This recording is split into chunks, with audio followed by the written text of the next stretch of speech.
Hello and welcome to our English News Edition. I'm your host, Karim Zachary. First, the headlines.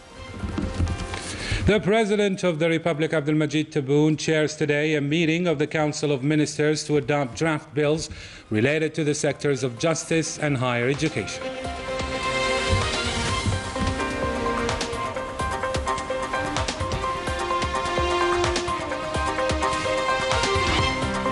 Representing the President of the Republic, the Speaker of National People's Assembly extends condolences to the South Korean embassy following the death of the former President Roh Tae-woo.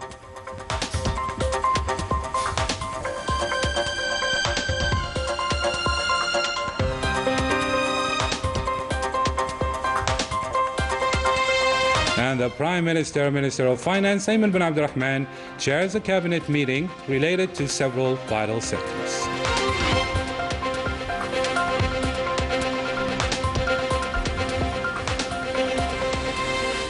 Good evening there. Those were today's headlines. First, in our top stories, the President of the Republic, Supreme Commander-in-Chief of the Armed Forces, Minister of National Defense, Abdelmajid Tebboune, chairs a Ministers' Council meeting on Sunday, October 31st. The Council will be devoted to the examination and adoption of draft laws relating to the sectors of justice and higher education and scientific research, as well as to questions relating to the daily concerns of citizens.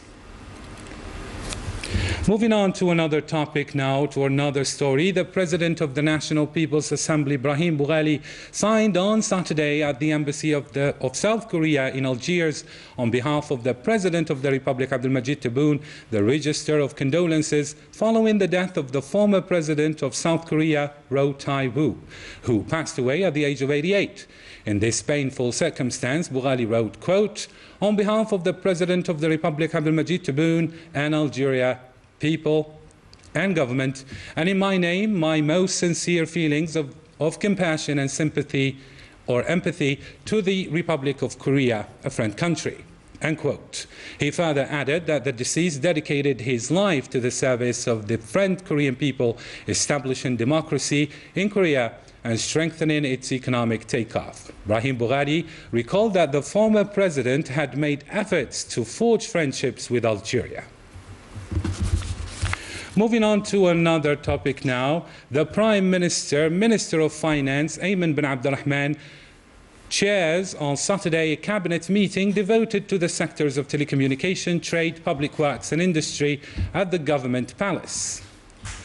The government examined the following points. In the field of telecommunications, a draft executive decree was examined laying down the conditions for issuing the general authorization for the establishment, operation and/or supply of electronic communication services of the annual financial contribution of fees and charges.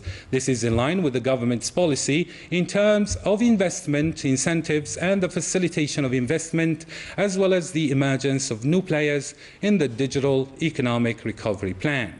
In the field of commerce, a supplementing draft executive decree laying down the conditions and modalities for the implementations of licensing regimes for the import and export of products and goods were also examined. In the field of public works, two draft executive decrees declaring public utility operations relating to the urgent program aimed at the decongestion of road traffic in the capital were also examined. As for the industry field, the government followed a presentation on the measures taken to remove the constraints hampering or hindering the operation of completed investment projects, which focused on the work carried out by the National Committee responsible for the monitoring of the situation of completed investment projects, not yet operational. As such, the Premier instructed all the sectors concerned with the initiative without delay, thus allowing the launch of the aforementioned projects before the end of the current year. To a different story now. The Premier Minister of Finance, Ayman bin Abdurrahman, chairs on Saturday a seminar on the occasion of World Saving Day, celebrated on October 31st of each year. This event, organized by the Professional Association of Banks and Financial Institutions, took place in the International Conference Center. This observatory is made up of representatives of banks and insurance companies, the National Office of Statistics, the National Economic Social and Environmental Council, as well as experts in the sector. During his speech, the Prime Minister, Minister of Finance, Ayman bin Abdurrahman, reminded that saving is of great importance as a vital lever in economic development. In a statement, Prime Minister, Minister of Finance, Ayman bin Abdurrahman, highlighted the importance, saying, in boosting the national economy. Let's have a listen. We are meeting today to reactivate an important instrument in implementing the ongoing major reforms in the banking system, namely saving. To this effect, a national saving observatory has been set up to analyze and update the data related to the banking system with the help of experts and specialized researchers. The Prime Minister, Minister of Finance, Ayman bin Abdurrahman, stressed as well the necessity to restore the money of the parallel market to give an impetus to the national economy. The government is determined to restore this money, a process that can be successful without the full involvement of banks, which have to raise awareness among citizens about the importance of this essential economic procedure. The operators' trust is a must to achieve this goal. War against money laundering in all its forms and illegal commerce and non-declared transactions. Interior Minister Canal oversaw the inauguration of the headquarters of the Central Agency to Combat Organized Crime in the presence of the Justice Minister, Abdelrashid Tabbi, and the General Director of the National Security, Farid Zinedine Ben Sheikh, on Saturday in Saoula in Algiers. Here's Manal Amari with the details. During this event, the Interior Minister highlighted that this law enforcement agency came to strengthen the means deployed by the public authorities in fighting crime, additionally stressing that crime control will not be achieved as long as interests of the state are threatened and citizens worried about their own safety and the safety of their property. Criminality has taken on dangerous dimensions all over the world. Ill-intended people have mastered the use of modern technological means and the exploration of cyberspace to achieve their despicable goals. This agency is characterized by the selection of highly qualified individuals and allocating the necessary skills and technologies to face up and thwart most methods adopted by criminals. The approach adopted in the field of combating crime in general and organized crime in particular is mainly based on developing professional means and capabilities, promoting institutional partnerships nationally and internationally, while consolidating relations of trust with citizens and the civil society as a whole. This agency will undertake the task of conducting investigations in cases of organized crime, terrorism, and subversive acts in coordination with law enforcement units in the field. The Directorate of National Security has taken an important step forward in developing its operational mechanisms, and the high-quality training of its personnel will enable the stepping up of the fight against crime and ensure an appropriate safe environment that protects people and property. On the occasion of the 67th anniversary of the outbreak of our glorious revolution, the Minister of War Veterans was present at the screening of the documentary entitled Torture is a Crime Against Humanity for the director Said Ulmi, unveiling the French occupation's true colors. More details with Melissa Kabash.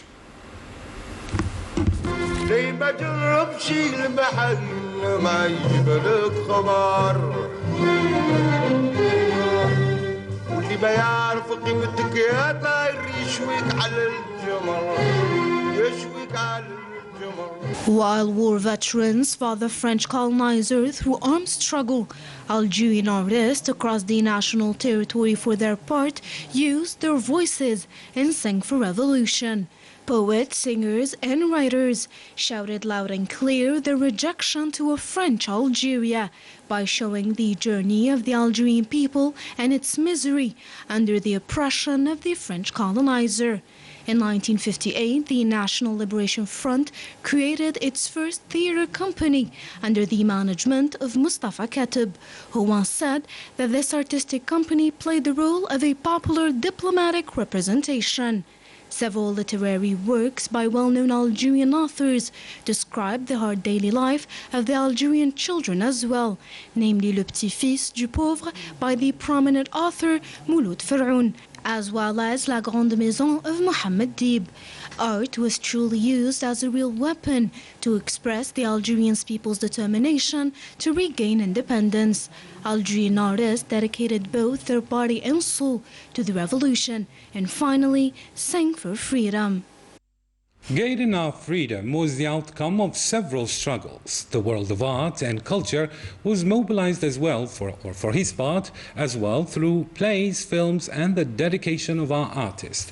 In 1958, the National Liberation Front created its theatrical troupe, sending a clear message that Algeria has never been French. More details in this report by Melissa again.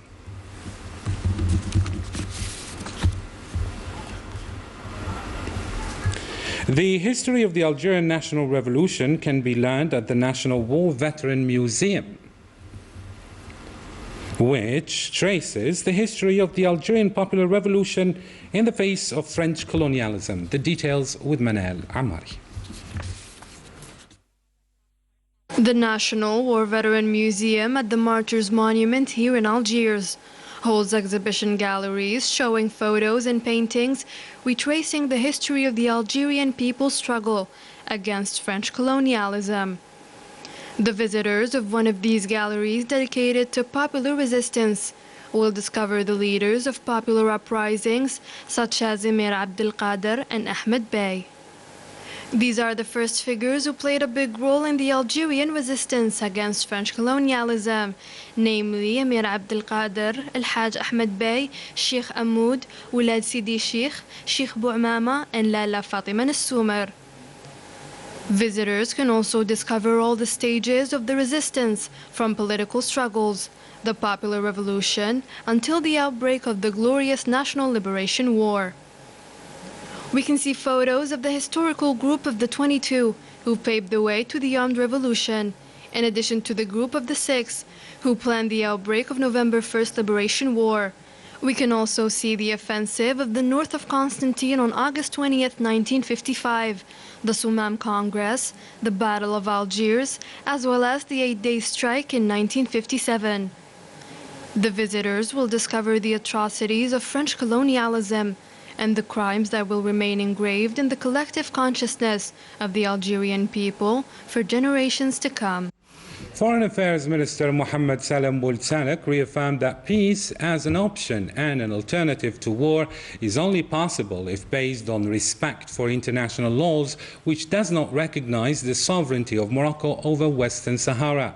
For his part, the Russian Deputy Ambassador to the UN affirmed that his country abstained from casting its vote on Friday's UN Security Council, held to extend the mandate of MINURSO due to some ambiguities contained in the text of the restoration, which does not reflect the objective reality of colonization in Western Sahara.